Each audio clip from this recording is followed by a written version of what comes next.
have heard of a creepypasta that goes by the name of the Alice Killings. Based on a Japanese urban legend, the Alice Killings details a series of unsolved murders which took place from 1999 to 2005. Each victim supposedly had a playing card placed next to their body, with each card having the name Alice written on it. Despite the creepypasta itself being so detailed, a quick Google search reveals that none of the murders actually took place. There are no records of any of the victims, nor are there any legitimate news articles which mention the name of the supposed killer. Yet the fictitious urban legend might well be based on a very real murderer. Only the killing didn't take place in Japan. They took place in Spain. On February 5th of 2003, 18-year-old Juan Francisco Ledesma was waiting for a bus at an isolated bus station on the outskirts of a place called Barajas. It's believed that he heard footsteps behind him but chose not to turn around. This proved to be a fatal mistake, as the man approaching him was carrying a pistol in his hand. The stranger then placed the barrel of the gun to the back of Juan's head and told him to kneel. It's possible that the stranger also announced that he was armed, as it appeared that Juan was so terrified that he opted not to resist and to comply with his attacker. He may have believed that what was occurring was nothing more than a routine robbery, but the stranger intended to take nothing but his victim's life. In an instant, the stranger pulled the trigger, sending a bullet tearing through Juan's skull, exiting his right eye and killing him instantly. The stranger then did something truly chilling. He took out an Ace of Cups tarot card from his pocket and placed it near the dead man's body. It became the man's calling card, quite literally, and there was a sick irony to the card being placed next to Juan's body. In tarot reading, the Ace of Cups means joy and inner peace from friends and family, but it also suggests that the killer found inner peace from taking the lives of others, something which terrified the police officers who made this connection. The Ace of Cups was also found next to the body of Juan Carlos Martin Estacio, the next victim of the mysterious gunman who was killed with a shot to the back of the head. And the same modus operandi was used on the gunman's next 3 victims, with only slight variations on the tarot cards placed next to the bodies.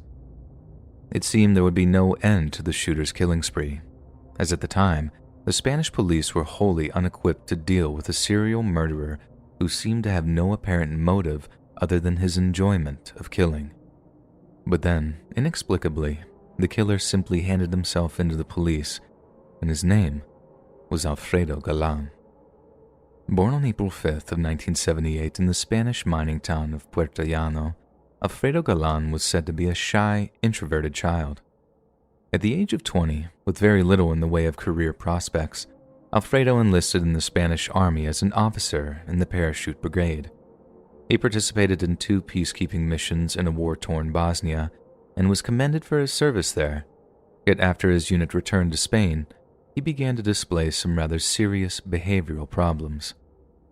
Following his arrest for car theft, Alfredo was sent to a Madrid psychiatric hospital, where he was diagnosed with anxiety and neurosis. He was prescribed a medication which was highly incompatible with alcohol, but Alfredo refused to give up drinking, and the combination of the two had an extremely adverse effect on his mental health. After being discharged from the military in 2003, Alfredo began working at the Barajas airport as a security guard, but his rapidly deteriorating mental health resulted in him being fired following numerous clashes with his superiors. What followed was a period of unemployment, one which seemed to push Alfredo over the edge of sanity and into the realms of murderous bloodlust. At his trial, it was revealed that Alfredo didn't exactly order his victims to kneel before he executed. He asked them to. "I always asked them to, and said please," he told the prosecutor. "Politeness is the most important thing in life." He also told the court that he regretted not being able to kill anyone during his time in the military, and the murders were a way for him to know what it felt like to take a life. When he was asked if it brought him the peace and satisfaction that the Ace of Cups suggested, Alfredo said no, and that it only made him feel indifferent, or in his words, "I felt nothing." After a lengthy trial, the then 26-year-old murderer of the card as he had become known, was sentenced to 142 years in prison for 6 charges of murder and 3 charges of attempted murder. It marked the end of the killing spree of a man who can only be adequately described with one word: evil. And there is no doubt, with Alfredo in prison, the world is a considerably better and more peaceful place. Given that the Alice killings was written after Alfredo had gone to prison, there's a chance that his actions inspired the infamous creepypasta. But even if it didn't, we can no longer say that there were never any murders with picture cards left at the crime scenes, because although Alfredo didn't write the word Alice on the cards, he certainly wrote his own little chapter of serial killer history.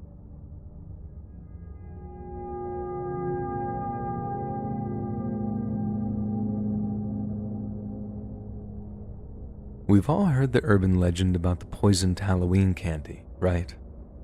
Well, some of us might also have heard of how those rumors are based on the very real murder of Timothy O'Brien at the hands of his own father.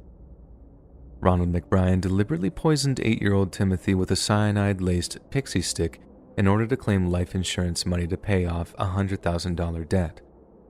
Ronald also gave poison candy to his daughter and 3 other children in an attempt to make it look like they'd collected it while trick-or-treating. But thankfully, neither his daughter nor the other children ingested it. He was eventually convicted of capital murder during June of 1975, and after being sentenced to death, he was executed by lethal injection in March of 1984. But what about people giving out illegal drugs to trick-or-treaters on Halloween night? Surely that's nothing more than a horrifying but very fictional story. After all, what kind of drug addict just gives away their prized narcotic to an unsuspecting child? Well, I hate to break it to you, friends, but it's true. On Sunday, October 29th of 2017, a community trick-or-treating event was held in Keshena, Wisconsin. The safety-conscious event involved parents accompanying their children on a trick-or-treating session during daylight hours and was said to give parents peace of mind regarding their children's security and whereabouts. Yet it seems one of the properties they visited that afternoon was occupied by someone with less than innocent intentions. After accompanying his toddler to the event, one father arrived back home and began sorting through the candy his child had been given. It was then that he saw a small plastic baggie with a yellow powder inside of it. Police Chief Mark Wachow later told the press that the father was going through the candy and he finds a really small clear plastic packet about the size of a quarter. We thought it looked like Pop Rocks candy in that little baggie, but the crystalline powder tested positive for methamphetamine. Chief Wachow said that he immediately alerted families to dispose of the candy collected from the event, fearing there may be more crystal meth bags surreptitiously dropped in other trick-or-treaters' buckets. I think people are pretty upset, he continued. But that's what we want. We want people to get upset and come forward and give us information. We're already getting tips. As you can imagine, the incident terrified the local community, and teachers at the local Keshena primary school barred students from bringing any of their candy to class. They released a statement via their Facebook page stating that the KPS will be providing cookies, popcorn, and plenty of candy for our students to ensure it is safe for them. Chief Wachow admitted that drugs had infested the Keshena community for years, with heroin and crystal methamphetamine being the main culprits. Yet Halloween of 2017 marked the first time that any had made their way into Halloween candy. We're seeing such a big increase of people outside the reservation from Milwaukee and the Chicago area bringing lethal drugs in here, he said. We've been targeting them pretty good and kicking some people off the reservation when we catch them, but we've never seen anything like this before. Whoever handed out crystal meth to children that night has yet to be apprehended, but despite the Keshena police efforts to do so, it's highly unlikely that the perpetrator will ever be properly identified. After all, the children and their parents visited hundreds of different homes that afternoon, and frankly, the meth could have been from any of them. Someone in the Keshena community wanted a child to ingest one of the most highly addictive and highly toxic narcotics known to man. And although it's not clear why they want that to happen, their motives must be evil beyond all reasoning.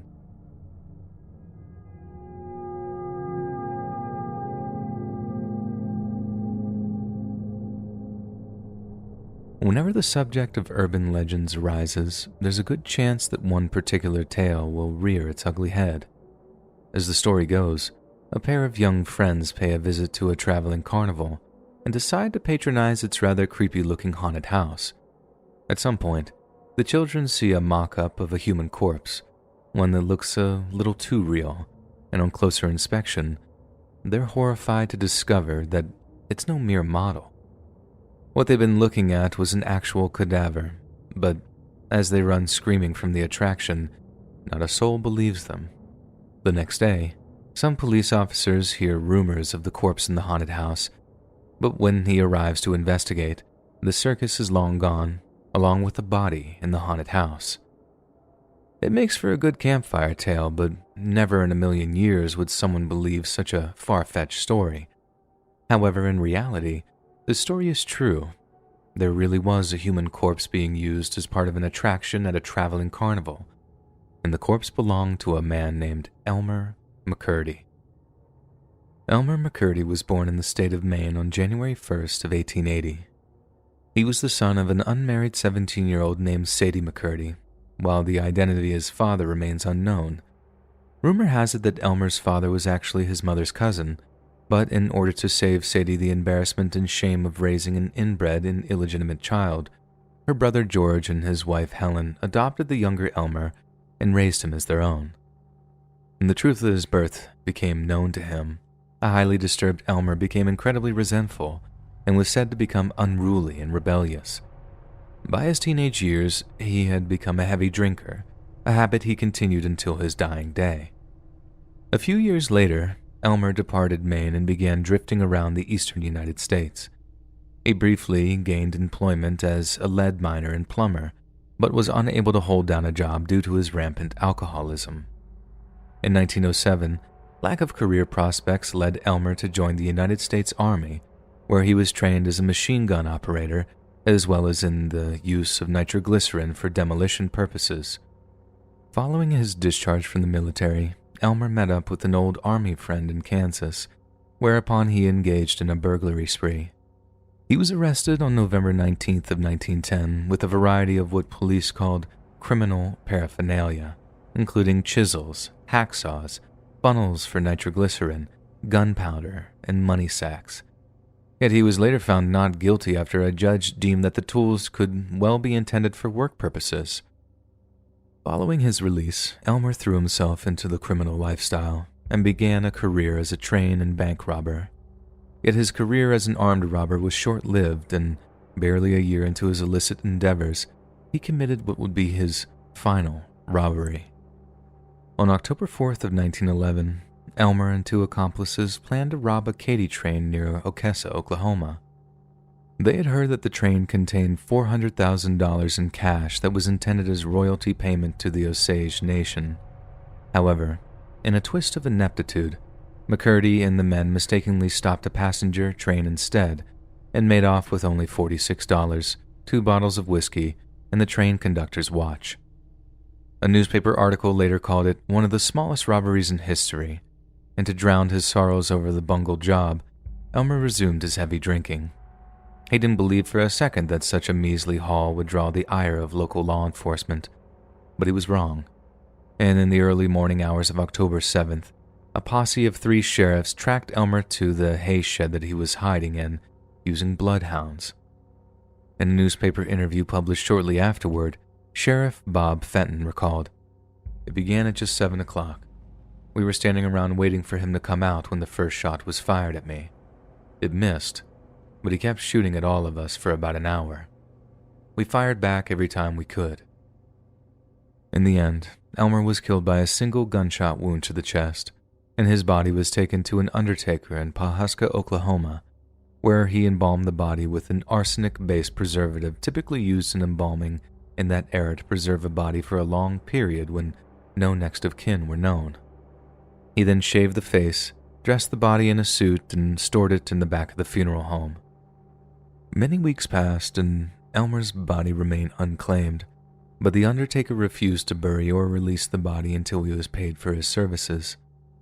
It was then that the undertaker decided to exhibit Elmer's dead body in order to recoup his losses. He dressed the corpse in street clothes, placed a rifle in the hands, and stood it up in the corner of the funeral home. Charging just a nickel for the privilege, the undertaker allowed visitors to see what he called the bandit who wouldn't give up.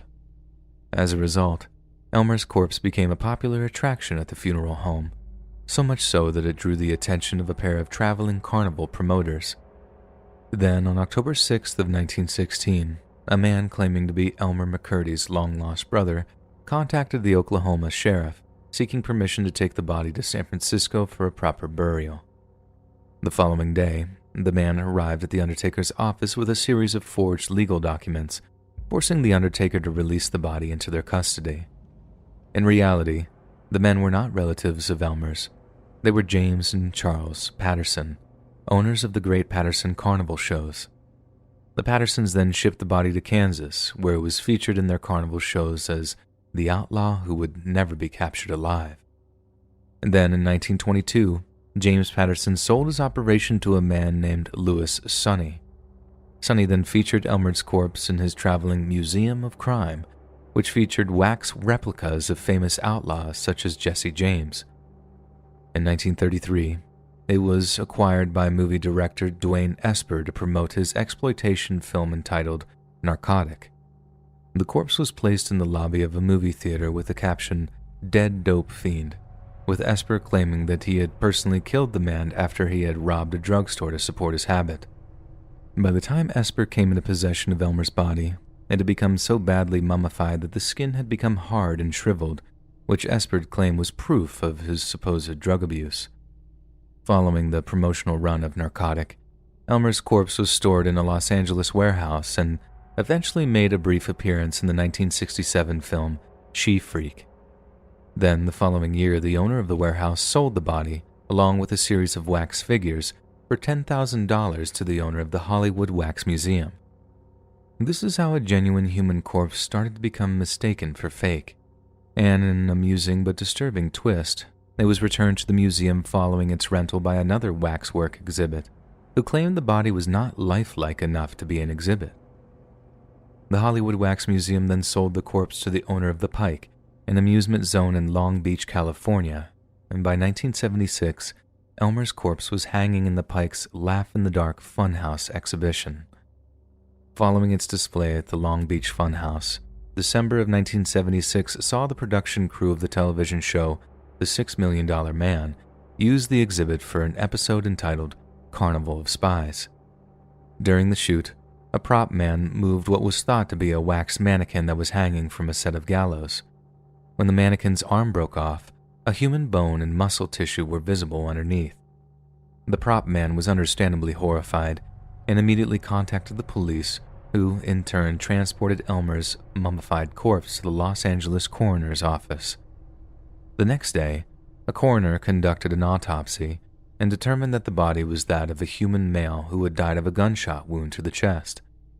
By this point, Elmer's body was completely petrified, covered in wax, and had been covered with layers of phosphorus paint. But there were enough distinguishing features on his body to confirm that it was indeed the long-deceased Elmer McCurdy. A few days later, the grim tale of McCurdy's post-mortal journey was heard all over the United States. Out of a combination of respect and compassion, several local funeral homes offered to buy McCurdy free of charge, but officials decided to wait to see if any living relatives would come forward to claim the body. Lacking any living relatives, the chief medical examiner of the Los Angeles County was then convinced to transport the body back to Oklahoma for burial, and on April 22nd of 1977, Elmer was finally put to rest at the Summit View Cemetery in Guthrie, Oklahoma. The funeral was attended by almost 300 people, all of whom wished to pay their last respects to a man whose corpse had been so monstrously defiled. To ensure that Elmer's body would never again be moved from its final resting place, 2 feet of concrete was poured over the casket, meaning nothing short of an excavation crew would be able to remove and exploit his corpse ever again. Learning of Elmer's story makes for a pretty horrifying revelation, especially when his tale is considered to be nothing more but urban legend, a campfire tale to be shared among scare-happy Boy Scouts. But this is what separates urban legends from straight-up fiction. fictional stories are provably false and include made-up names, made-up places, and made-up events, whereas urban legends seem to consistently be based on a grain of truth, no matter how small that grain of truth might be. So the next time someone dismisses the body in the haunted house as nothing but an urban legend, remind them of Elmer McCurdy and tell them that the truth is even more frightening than the fiction, because it wasn't a haunted house where the man's long-dead corpse hung from a set of gallows. It was a fun house, somewhere that no person's lifeless remains should ever be interred.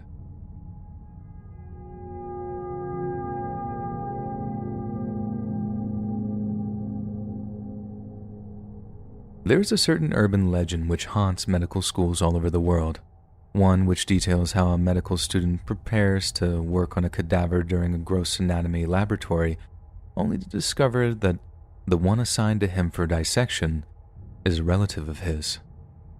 For many, it is their worst fear, and in personal practice suddenly made deeply personal by the sudden appearance of a friend or loved one. According to the legend, the relative who turns up as a cold cadaver on the dissection table is most frequently a parent, one who had recently disappeared or who hadn't been seen by the student for years because of a divorce. It seems like another one of those truly nightmarish scenarios that are too perfectly horrifying to be true, but in actual fact, there are documented cases of it actually occurring. According to Dr. Clarence E. McDaniel Jr., during early 1982, a medical student at the University of Alabama School of Medicine attended a medical dissection class which featured 9 different cadavers. As the presiding professor removed the clean white sheets from each of the corpses, the student witnessed something horrifying. Lying on one of the dissection tables, cold as a stone, was the student's great aunt. The student informed the professor that one of her relatives was a subject of their class, and the proceedings were immediately suspended, only to be resumed when the State Anatomical Board provided the university with a substitute cadaver. Ironically, the student later claimed that she and her great-aunt had once discussed the merits of donating one's body to medical science. She just never expected it would be her that would be the one to dissect it. Considering the close proximity of the family members, I suppose it was only a matter of time before a much-told urban legend finally became a reality. But there are still many who say that such a thing is an impossibility, that numerous checks are performed to ensure that no medical student is faced with the prospect of butchering one of their deceased loved ones. But even if such checks are in place, they only had to fail once before such a morbid fabrication became a concrete reality for one unfortunate student.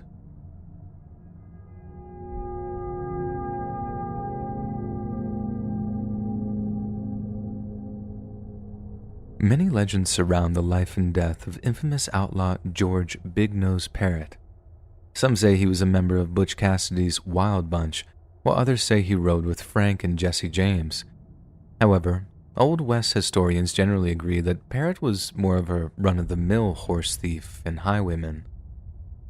Although his gang enjoyed a successful run of stagecoach and train robberies during the late 1870s, the idea that he was part of a larger and more notorious outfit are little more than rumors.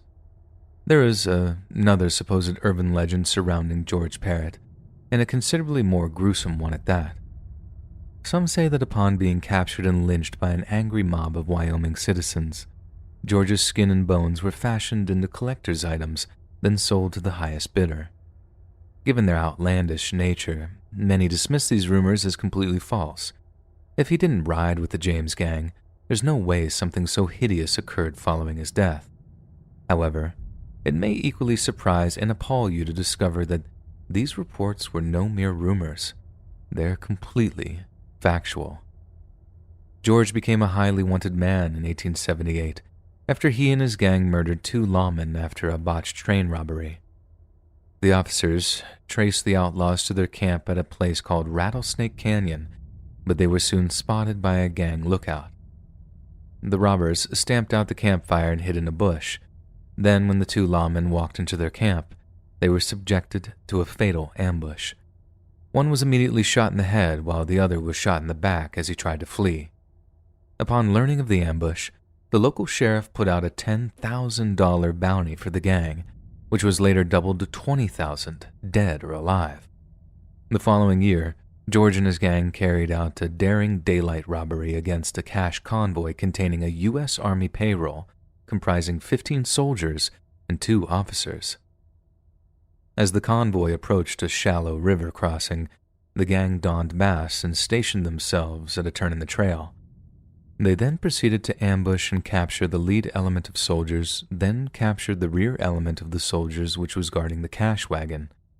Depending on who you asked at the time, the gang stole between $3,000 and $14,000, and due to the audacious and scandalous nature of the raid, the federal government threw everything they had at the effort to find and arrest the gang. Yet it wasn't the efforts of federal authorities that ended up with the men being brought to justice. It was one of the gang's loose tongues that landed them in trouble. A member of the gang named Dutch Charlie got himself extremely drunk in Montana's Miles City and began mouthing off about the raid of the U.S. Army payroll wagon, as well as the fact that he had participated in the murders of 2 Wyoming lawmen. Dutch was completely unaware of the huge bounty on his head, and when someone overheard him giving away information to identify himself, they rushed to local law enforcement in an effort to claim some of the money. All 4 members of the gang were arrested in one fell swoop, and George Parrott was returned to Wyoming to face justice. Following his trial on April 2nd of 1881, George was sentenced to hang for his crimes, but attempted to escape from the Rawlins Town jail after managing to break free of his shackles. George then hid in a washroom until the jailer walked inside. Then, using his own detached shackles as a makeshift weapon, George struck the jailer over the head and fractured his skull. However, the jailer not only maintained consciousness, but he managed to put up one heck of a fight and called out to his wife for assistance. Grabbing a pistol, the jailer's wife managed to talk Parrott back into his cell under pain of death. It's believed she told him that hanging would be a quicker death than getting gut shot, and that the husband and wife jailer team would ensure he died a slow and painful death unless he complies. News of the escape attempt spread through the town, and the incensed citizenry began making their way to the jail, enraged at the near mortal wounding of one of their own. While the jailer lay in a nearby hospital recovering from his grievous wounds, masked men with pistols burst into the jail and dragged Parrott from his cell. But these men were no rescue party. They were a lynch mob, and in front of more than 200 of the townsfolk, they strung George Parrott up from a telegraph pole and watched as he strangled to death. Following George's grim demise, 2 doctors named Thomas Maggie and John Eugene Osborne took possession of his body, claiming they wished to study the outlaw's brain for clues to his criminality. The top section of Parrott's skull was crudely sawn off, and the cap was presented to Maggie's 16-year-old medical assistant, Lillian Heath. Heath became the first female doctor in Wyoming and is said to have used the cap as an ashtray, a pen holder, and a doorstop. The doctors also removed the skin from George's thighs and chest before sending it to a tannery in Denver, Colorado, where it was made into a pair of shoes and a medical bag. These were then kept by John Osborne, who wore the shoes to his inaugural ball after being elected as the first Democratic governor of the state of Wyoming. Parrott's dismembered body was then stored in a whiskey barrel filled with a salt solution for about a year, while the mad doctors continued their gruesome experiments on him. Only a year after his death, he was buried in the yard behind Dr. McGee's office. During the years that followed, the desecration of George's body was slowly forgotten, until May 11th of 1950, when construction workers unearthed a whiskey barrel filled with bones while working on the Rawlins National Bank.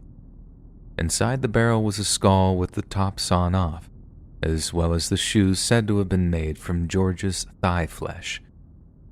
The then octogenarian Dr. Lillian Heath was then contacted, and in her shame, she had her human skull ashtray sent to Rawlins for a proper burial. Some found the idea that it was part of George's skull to be a rather dubious claim, but it was found to fit the skull in the barrel perfectly, and DNA testing later confirmed the remains were those of George Parrott. These days, the shoes made from George's skin are on permanent display at the Carbon County Museum in Rawlins, together with the lower section of the outlaw's skull. The shackles he escaped from during the time in the Rollins jail, as well as the skull ashtray, are on show at the Union Pacific Museum in Omaha, Nebraska, but the medicine bag made from his skin has never been found. The claim that a Democrat politician wore the shoes to his inaugural ball is just one of the reasons that George's story has taken on the status of an urban legend. Few people wish to believe that a man of such high status did something so utterly savage as to wear a garment made from human remains. It's clear that he regretted the move, which is why he had them stored in the whiskey barrel before burying, but the fact remains, that actually happened. So next time someone tells you that human skin shoes or skull ashtrays are nothing but an urban legend, tell them to visit the Carbon County Museum in Rawlins, Wyoming, so they can see the evidence with their own two eyes.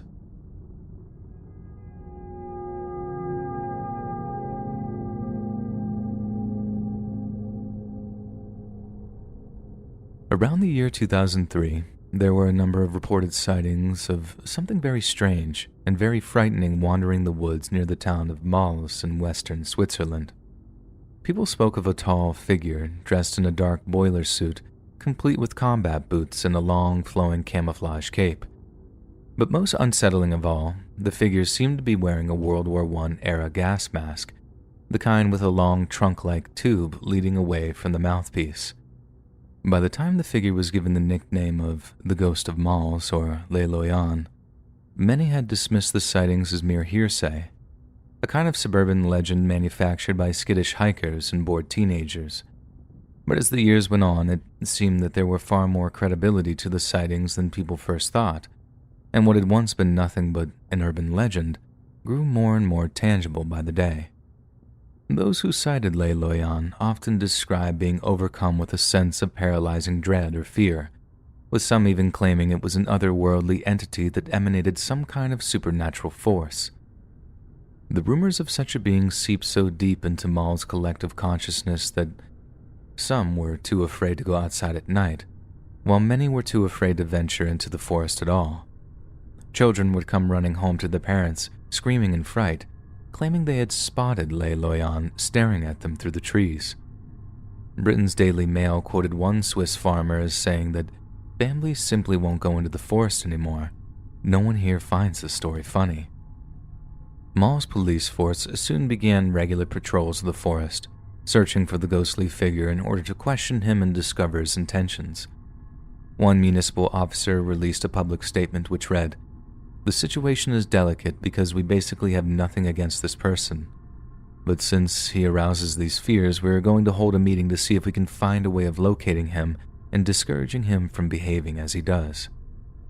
Despite his horrifying appearance, those that encountered Le Loyan never described him as being aggressive or dangerous.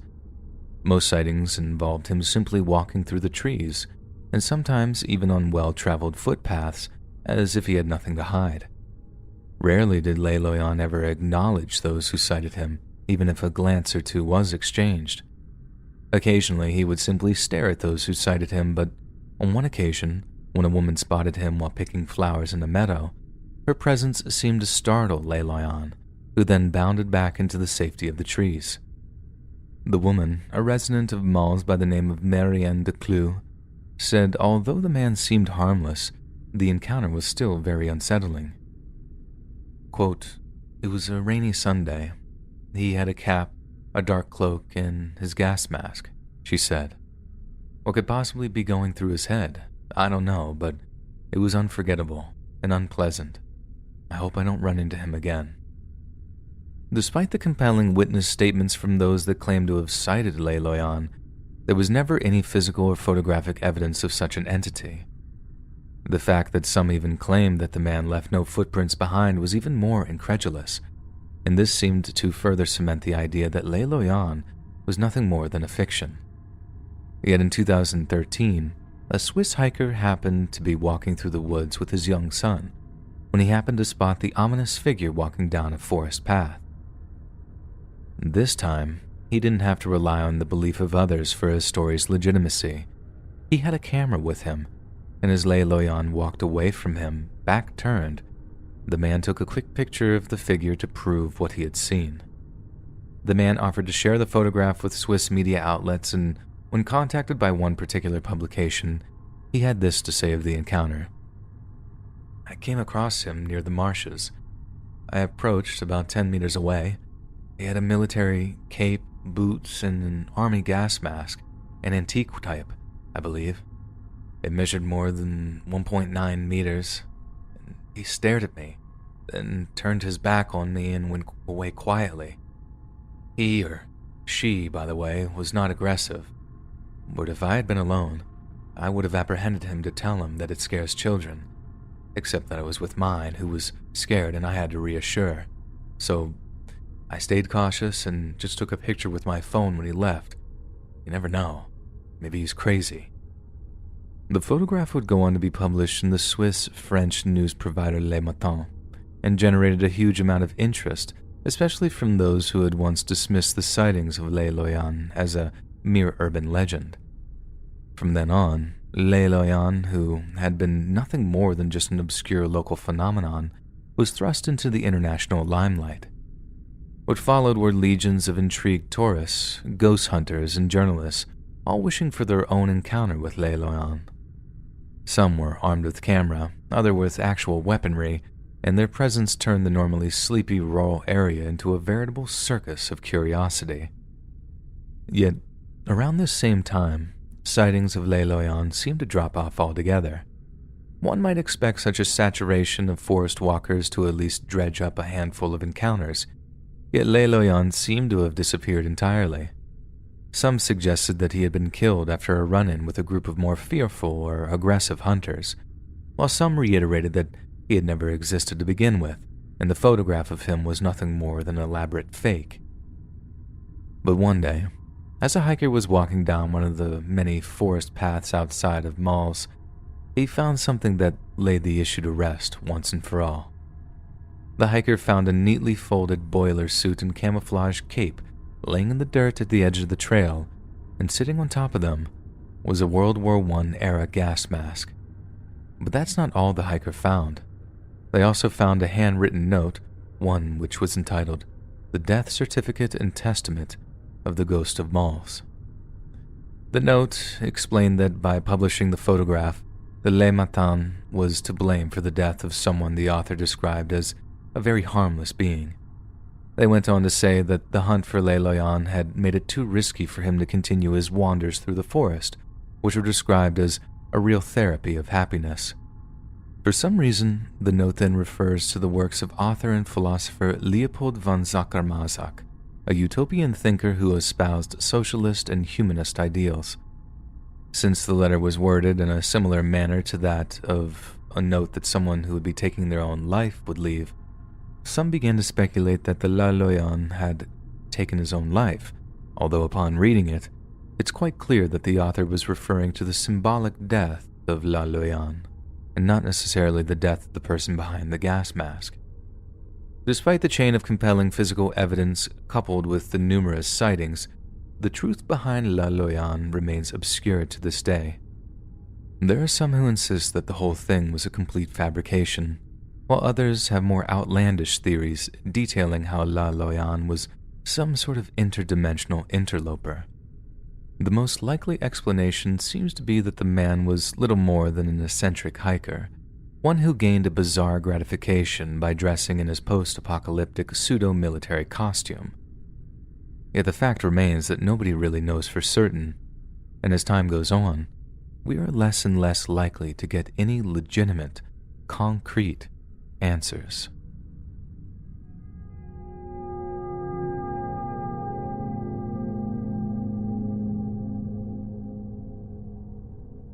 Down in Arkansas's Claiborne County, there are those that talk of who the locals call the Dog Boy. The Dog Boy is said to be a half-human, half-canine hybrid, the product of a bestial affair between man and his proverbial best friend.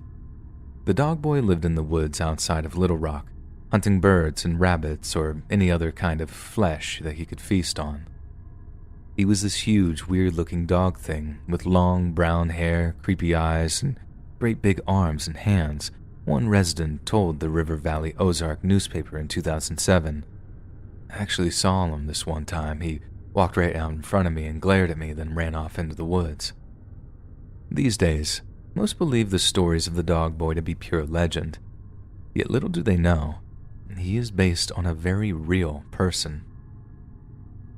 The dog boy's stories seem to center around a place known as the Garrett House, a stately residence constructed in the town of Quitman during the 1890s.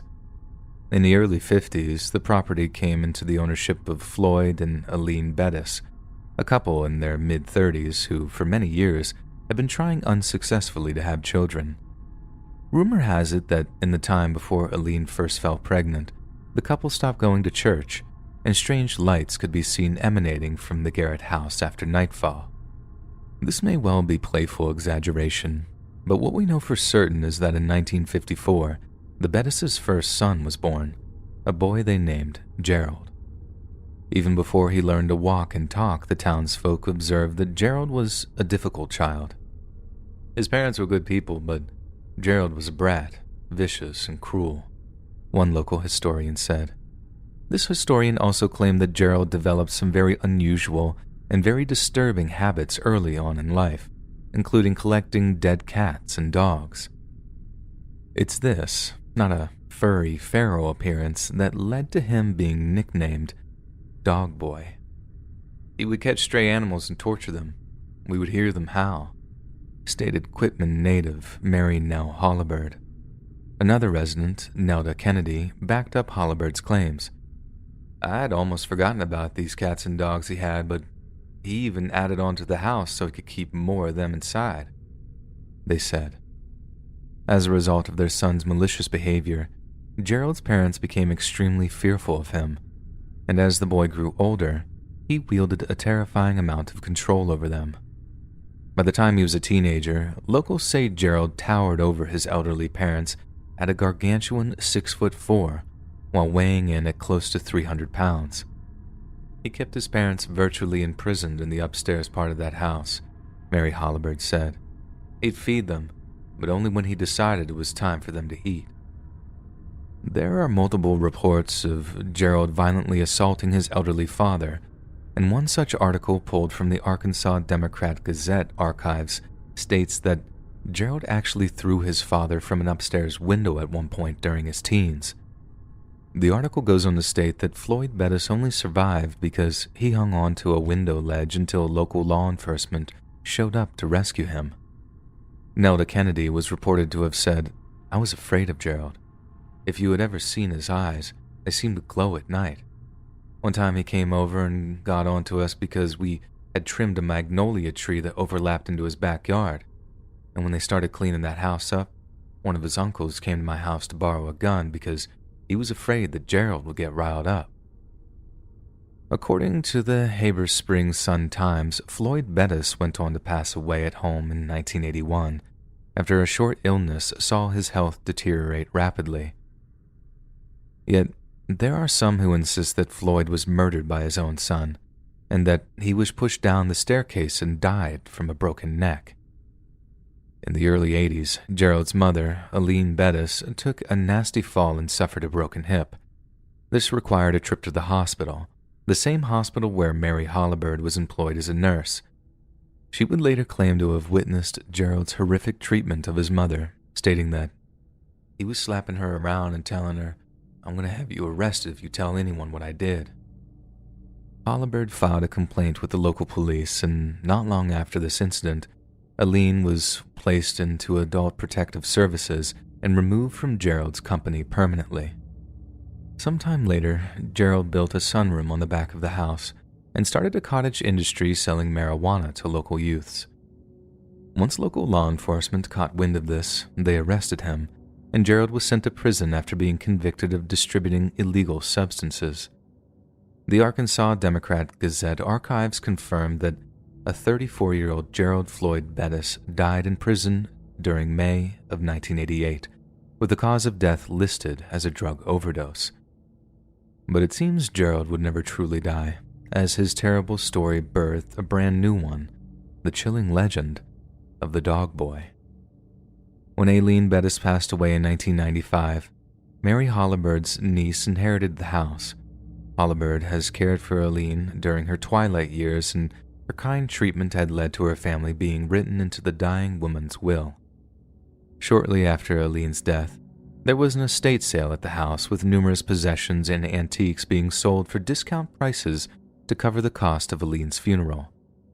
But as you can imagine, this required digging through the mess that Gerald had left behind in order to sort the valuables from the trash. Hollibird's niece, Reba Carter, claims that in the process of cleaning the house up, they found numerous stashes of small animal bones all over. And if this is true, it proves once and for all the Arkansas dog boy was responsible for murdering hundreds of small, defenseless animals over the years. So while the legend of the half-human dog boy might be completely fictitious, the stories arose from a very real and very frightening evil.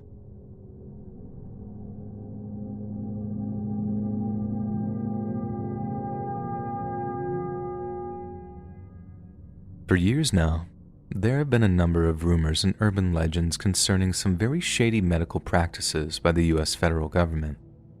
Some of the most vocal proponents of such theories suggest that the government is in the business of procuring aborted fetuses, which are then shipped to various research facilities for experimentation.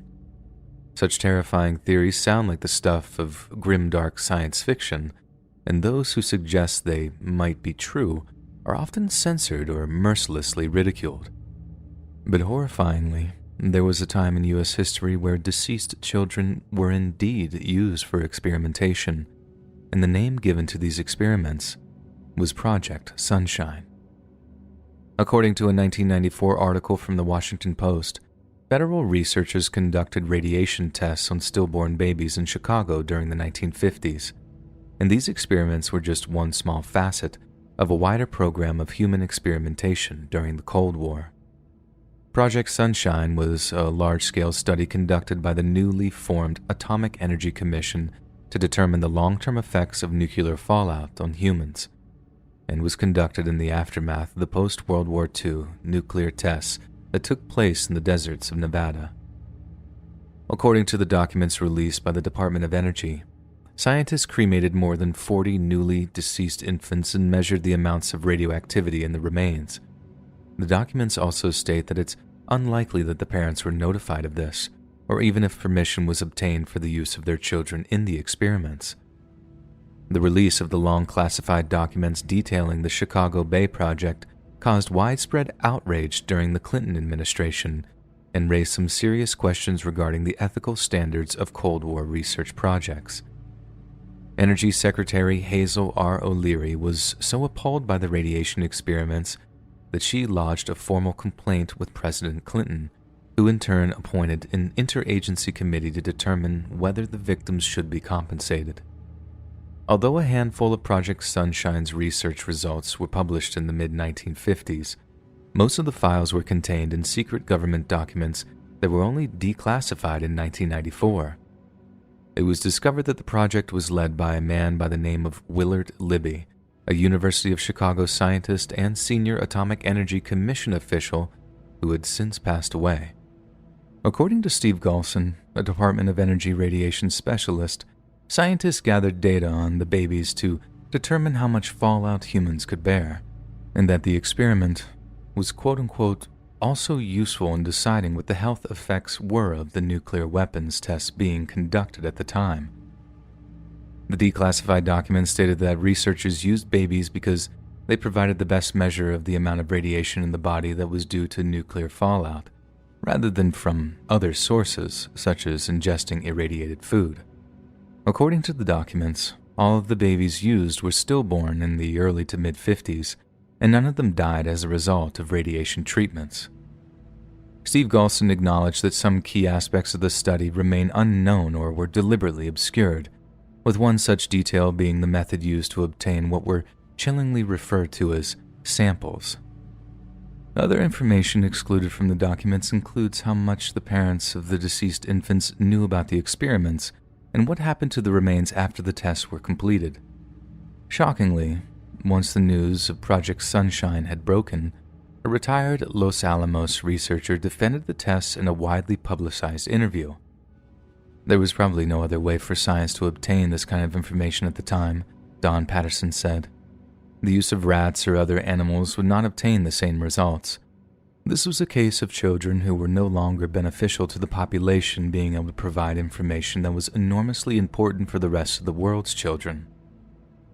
Aside from the stillborn babies, Project Sunshine researchers measured the levels of radioactive particles left in cheese, milk, and animal bones as a result of the Nevada nuclear tests, and discovered that the residual effect of the fallout did not present a threat to human health.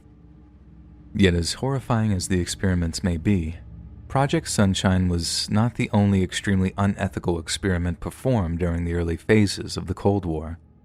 In 1950, the U.S. Navy conducted Operation Sea Spray, a simulated biological attack over the city of San Francisco using the bacteria Serratia marcescens. Although the bacteria was considered harmless at the time, numerous citizens contracted a pneumonia-like illness, and at least one person died as a result. In 1981, when the relevant documents were declassified and made public, the family of the person who tragically lost their life sued the government for gross negligence, but shockingly, a federal judge ruled in favor of the government, and the family were denied compensation. In 1952, a member of the Sloan Kettering Institute injected live cancer cells into prisoners of the Ohio State Penitentiary. Over 300 healthy females were injected with the cells without being properly informed of the potential health effects, even though doctors knew very well that the introduction of such cells might cause cancer in those experimented on. Then, in May of 1955, U.S. military scientists conducted what was known as Operation Big Buzz, which involved airdropping over 300,000 mosquitoes over parts of the U.S. state of Georgia. The goal of the experiment was to determine if enough mosquitoes could survive being deployed from the air in order to feed on the humans below. If the experiment was successful, it would prove that such mosquitoes could be deliberately infected with a variety of deadly diseases, which they would then pass on to the people who they fed from. Without the supporting data, it would be difficult to believe such experiments actually took place, especially with the strenuous denials of the then presiding governments. But as time passes, and the documentation of such experiments continues to be released, we're given an insight into just how little the federal government once valued the lives of its citizens. It's enough to make you wonder what else will be revealed over the next 100 years or so, and just how many of us are being experimented on right now, without our knowledge or our consent.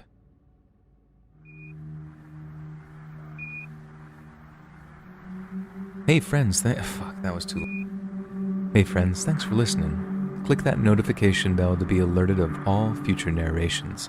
I release new videos every Monday, Wednesday, and Friday at 7 p.m. Eastern Standard Time. If you got a story, be sure to submit them to my subreddit, r/Let'sReadOfficial, and maybe even hear your story featured on the next video.